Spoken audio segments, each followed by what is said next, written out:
Welcome student. आज हम आपको हिंदी व्याकरण विषय है संज्ञा पढ़ाएंगे। सभी बच्चे इसको ध्यान से सुनिएगा और नोटबुक अपने पास रखिएगा। जो भी समझ में आपको आ रहा है मेरी भाषा, उसको आप अपने शब्दों में अवश्य लिखिएगा। ओके, सबसे पहले हम आपको मौखिक रूप से बताना चाहेंगे संज्ञा क्या होता है। वैसे तो व्हाइट बोर्ड में हमने आपको किताब की भाषा को सारा प्रयोग किया है। सामान्य ढंग से साधारण रूप से बोलचाल की भाषा में आपको बताएंगे। बहुत ध्यान से सुनिएगा। संज्ञा किसी वस्तु, प्राणी, भाव अथवा स्थान के नाम को संज्ञा कहते हैं। वस्तु, प्राणी, भाव, स्थान के नाम को संज्ञा कहते हैं। बिल्कुल ध्यान दीजिए। आप 4-5 शब्द ऐसे हैं, यहाँ पे देखिए, वस्तु, प्राणी, व्यक्ति, भाव, स्थान। ओके, ये 3-4-5 शब्दों को ध्यान में रखिएगा। इसमें जोड़ दीजिए वाक्यों में, आपकी परिभाषा पूर्ण रूप से तैयार हो जाएगी। का ज्ञान कराते हैं या जानकारी कराते हैं, उसे हम क्या कहेंगे? स्थान के नाम को संज्ञा कहते हैं। ओके, एग्जाम्पल है आपका, प्राणी में हमने शेर लिखा है। आप अपने ढंग से प्राणी में जो भी प्राणी का नाम पता है आप इसमें लिख सकते हैं स्वेच्छा के साथ। व्यक्ति में हमने राम लिखा है। आप किसी भी व्यक्ति का नाम, पर्सन का लिख सकते हैं। भाव में हंसना लिखा है। आपको जो भी फीलिंग्स, भाव, जानकारी है, नाम जानते हैं, हंसना, रोना, खेलना, पढ़ना इत्यादि, यहाँ पे आप लिख सकते हैं। प्रयागराज हमने लिखा है स्थान का नाम। आप पूरे ऑल वर्ल्ड में किसी भी स्थान का नाम यहाँ पे लिख सकते हैं। ओके, ये एग्जाम्पल आपका पूर्ण हो गया। अब हम एक बार फिर से रिपीट कर रहे हैं। किसी वस्तु, प्राणी, व्यक्ति, भाव अथवा स्थान के नाम को संज्ञा कहते हैं। फॉर एग्जाम्पल, शेर, राम, हंसना, प्रयागराज आदि। जो हमने अभी पहले बताया है कि एग्जाम्पल में, उदाहरण में कहने का मतलब है आप किसी भी शब्द का प्रयोग यहाँ पे कर सकते हैं, लेकिन इससे संबंधित हो कि वस्तु क्या आप लिखेंगे, प्राणी क्या नाम लिखेंगे, व्यक्ति में किसका नाम लिखेंगे, भाव में क्या लिखना चाहते हैं, स्थान में क्या लिखेंगे। ओके, अब बात आती है आपकी संज्ञा के कितने रूप होते हैं, या भेद होते हैं या प्रकार होते हैं। आंसर वही निकलेगा। ओके, हमने यहाँ पे भेद लिखा है।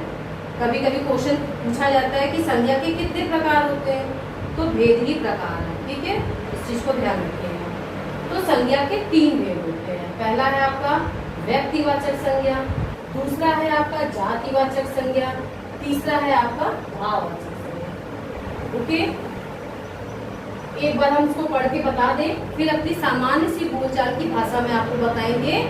सभी बच्चे इसको अपने शब्दों में परिभाषित करने का प्रयास करिएगा, जो आपका आंसर सरल हो जाएगा।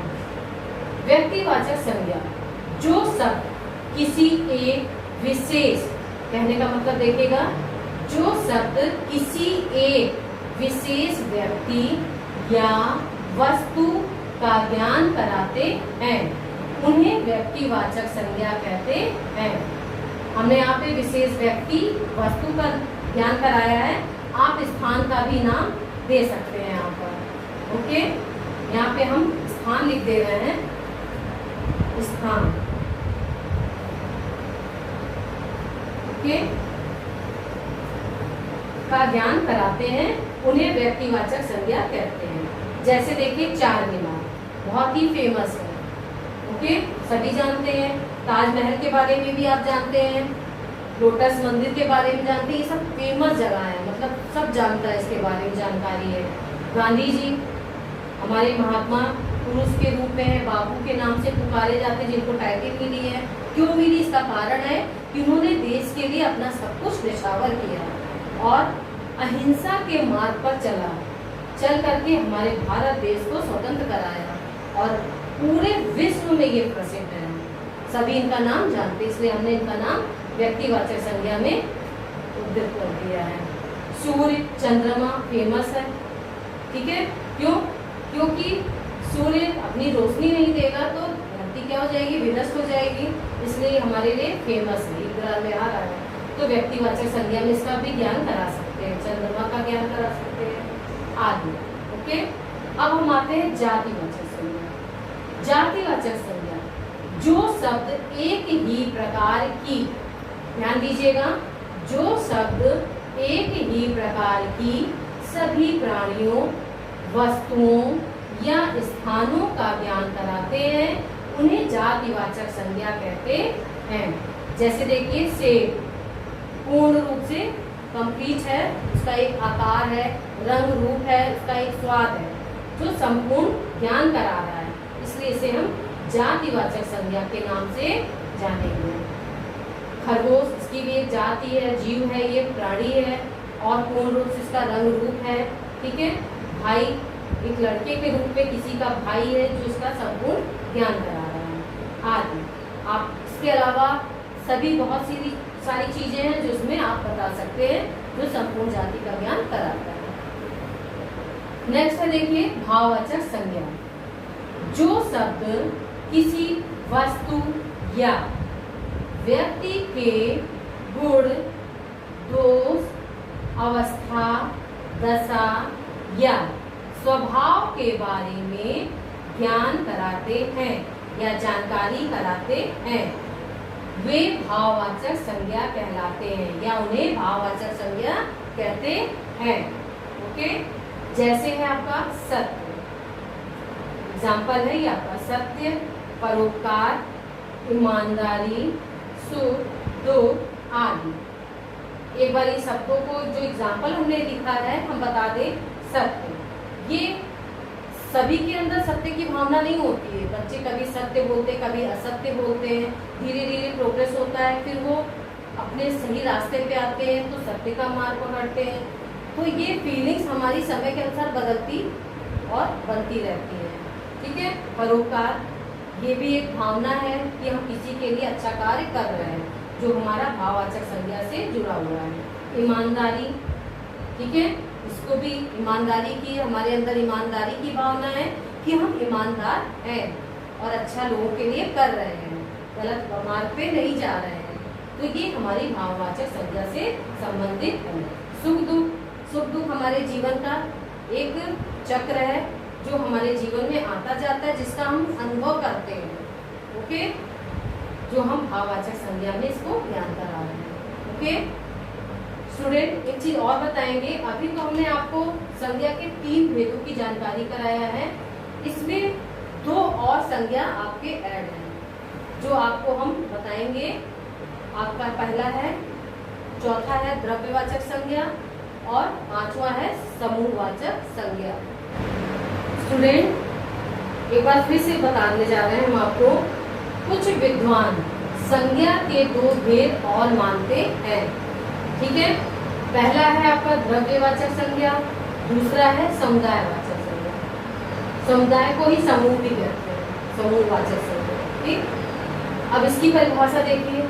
द्रव्य, सभी को जानकारी होगा, द्रव्य क्या है, लिक्विड चीजें होती है जो तरल पदार्थ के रूप में होता है। इसकी परिभाषा देखिए ध्यान से, जो शब्द किसी धातु या द्रव्य, पदार्थ आदि के बारे में जानकारी कराते हैं या देते हैं, उन्हें हम द्रव्यवाचक संज्ञा कहते हैं।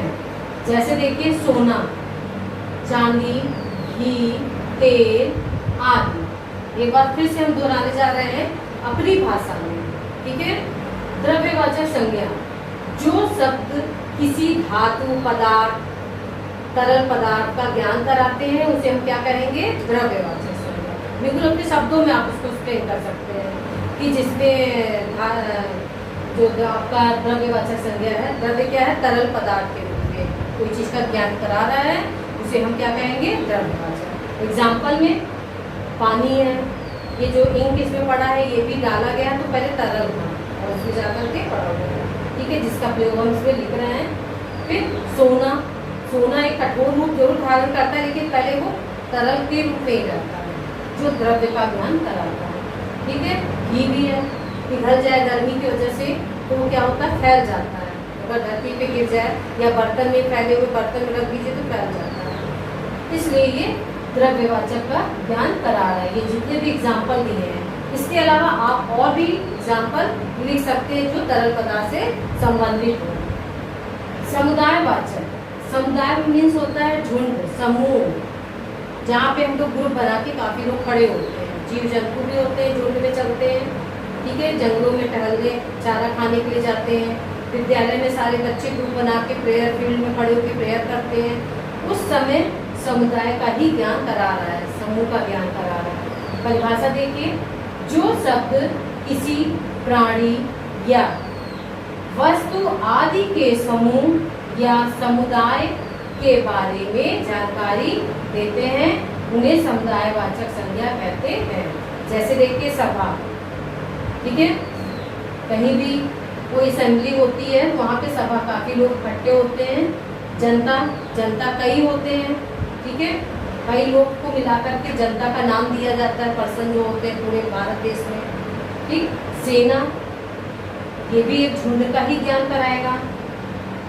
ये झुंड भी देखिए एक तरह से बताया जा रहा है, जैसे भेड़ बकरियों का झुंड जाता है, देखते ही होंगे, उसको झुंड के नाम से को संबोधित करते हैं।